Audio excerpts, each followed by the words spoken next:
좋으신 하나님의 은혜가 오늘 이 시간 우리 모든 교우들과 함께 하시기를 바랍니다. 오늘 우리가 함께 나누실 하나님 말씀은 에스겔 16장 1절에서 43절까지의 말씀입니다. 본문의 말씀은 하나님의 심판을 앞에 두고 있는 이스라엘 백성들의 영적인 상태를 경고해주는 비유의 말씀입니다.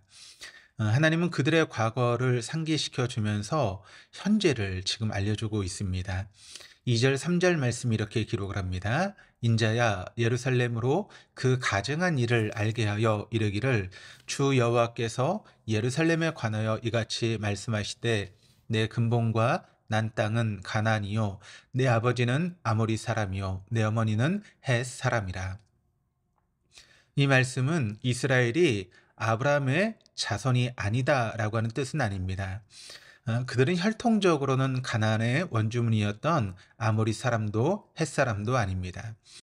그들의 혈통은 분명히 아브라함의 혈통이고 가문도 아브라함의 가문인 것만은 분명하지만, 그러나 그들의 생각과 행동은 아브라함을 닮은 것도 없고 오히려 아모리 사람들과 헷 사람들을 닮았다는 것입니다.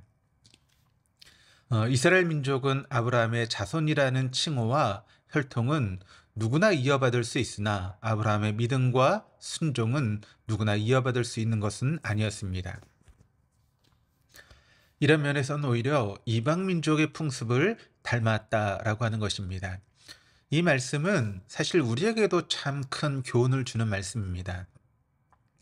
우리들도 예수 믿는 사람이라는 칭호와 교인으로서의 모양은 누구든지 가질 수 있습니다. 그러나 마음과 생각 그리고 행동에서는 오히려 세상 사람들을 그대로 따라 행동하는 사람들도 많이 있습니다.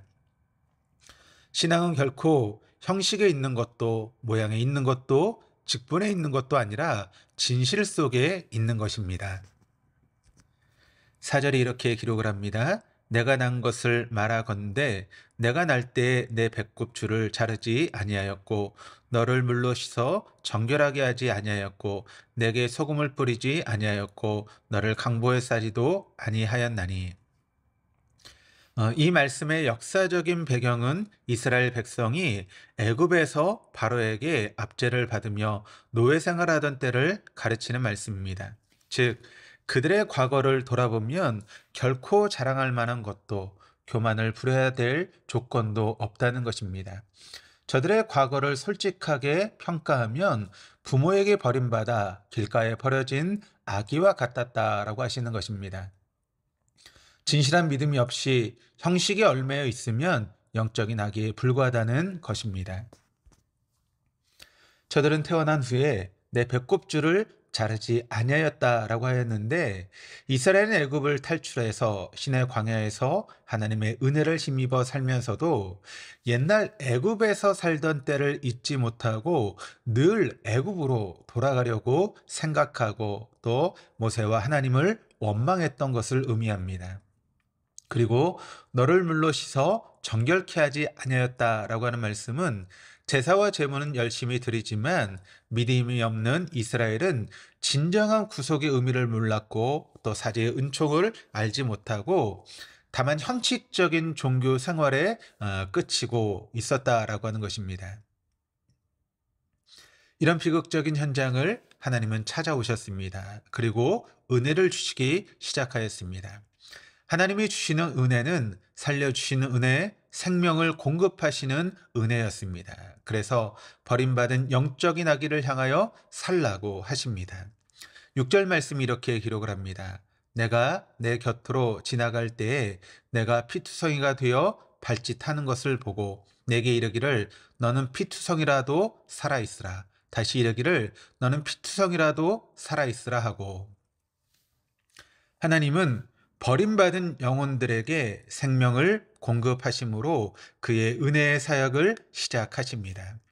우리에게도 그러합니다. 이 세상 죄악의 거리에서 방황하며 세상적인 조건만을 추구하면서 그곳에 생명이 있고 살 길이 있는 줄 알고 그 길로만 가던 우리에게 하나님은 성령을 주셨고 거듭남의 생명을 주신 것입니다.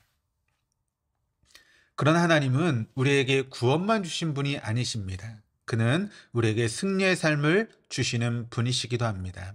그래서 구원과 아우러 우리의 몸을 장식할 수 있는 고상한 인격을 주시고 사회적인 성공과 은총을 아울러 주시는 분이십니다. 에스겔 16장 13절 14절은 성도는 이렇게 본문에서처럼 잘되고 형통할 때에 위기가 온다라고 하는 것을 알아야 됩니다. 왜냐하면 여러분, 이렇게 우리가 성공하고 잘되고 잘 나갈 때 교만하기 쉽고, 또 교만하면 하나님을 잊어버리고 싶고, 또 자신의 충동에 따라 살려고 하는 욕망이 생기고, 그러다 보면 결국 우리의 걸음은 타락의 길로 걸어가게 되는 것입니다. 이것은 이스라엘도 예외가 아니었습니다. 15절 말씀이 이렇게 기록을 합니다. 그러나 내가 내 화려함을 믿고 내 명성을 가지고 행함하되 지나가는 모든 자와 더불어 음란을 많이 행함으로 내 몸이 그들의 것이 되도다. 우린 연약하고 부족한 사람들이지만 하나님의 은혜를 참 많이 받았습니다. 세계에서 제일 큰 교회도 한국에 있고, 한국교회의 폭발적인 부흥은 세계 교회가 동경하는 사건이며, 그 비결을 배우기 원하는 목회자들이 굉장히 많이 있기도 합니다. 그러나 실제로 한국교회는 위기를 맞고 있습니다. 과거에는 하나님께서 주시는 복을 받아야 하기 때문에 열심으로 전도도 하고 또 봉사도 하고 기도도 하였는데, 이제 모든 것들이 식어가고 있습니다. 특별히 대단히 좋았던 것처럼 보여졌던 한국교회 신앙인들의 믿음이 코로나를 겪으면서 제대로 예배 현장에서 예배하지 못하는 그런 모습들도 우리가 보게 됩니다. 뿐만 아니라 지금 한국교회의 기도의 모습도 여러분 얼마나 예전과 비교하면 약해졌습니까? 수요 기도회나 혹은 새벽 기도에 나오시는 분들도 그 인원수가 확 줄기도 하였고, 뿐만 아니라 때로는 억지로 마지못해서 나오는 그런 모습들도 우리가 발견하게 됩니다. 그러나 우리가 분명히 기억해야 할 것은, 성도들에게 있어서 기도 생활이 줄어들면 그때는 인간적인 생각이 높아지게 되고, 그러면 마귀가 시험하기 꼭 좋은 상태가 되는 것입니다. 그래서 기도하지 않으면 인간적인 욕심으로 세상을 살게 되고 시험에 들게 되는 것이죠.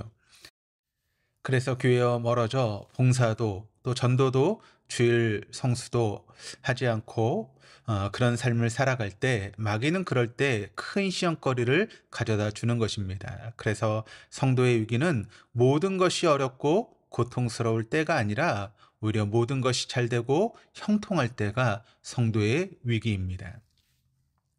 22절에 이렇게 기록을 합니다. 내가 어렸을 때에 벌거벗은 몸이었으며 피투성이가 되어서 발짓하던 것을 기억하지 아니하고 내가 모든 가증한 일과 음란을 행하였느니라. 우리는 우리의 삶의 출발점, 하나님을 만나기 전에 상태를 벌써 잊어버렸다는 것입니다. 주님을 알지 못했다면 우리의 삶이 얼마나 허무했겠는가. 나에게 만일 내세의 소망이 없었다면, 내가 만약 하나님의 자녀로 살아간다는 감격과 영광을 배제한다면 어떻게 했을는지를 잊어버리고 있다는 것입니다. 다시 말하면 하나님의 은혜에 대한 망각에서부터 그리스도인들의 탈선이 시작되는 것입니다.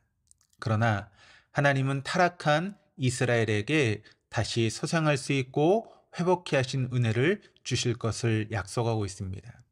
이것을 주시는 것은 그들에게 의로움이 있어서가 아니라 그들에게 주셨던 언약 때문입니다.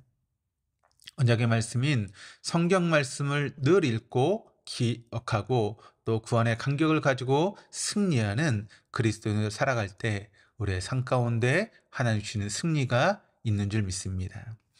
늘 하나님 안에 승리하시는 삶을 살아가는 저와 여러분 다 될 수 있기를 주님의 이름으로 축원합니다. 기도하시겠습니다. 주님, 우리가 하나님의 사랑을 배신하지 않게 하시고 나를 구원하신 그 은혜를 망각치 아니하고 살아가는 자가 되게 하여 주옵소서. 감사드리며 예수 그리스도 이름으로 기도드립니다. 아멘.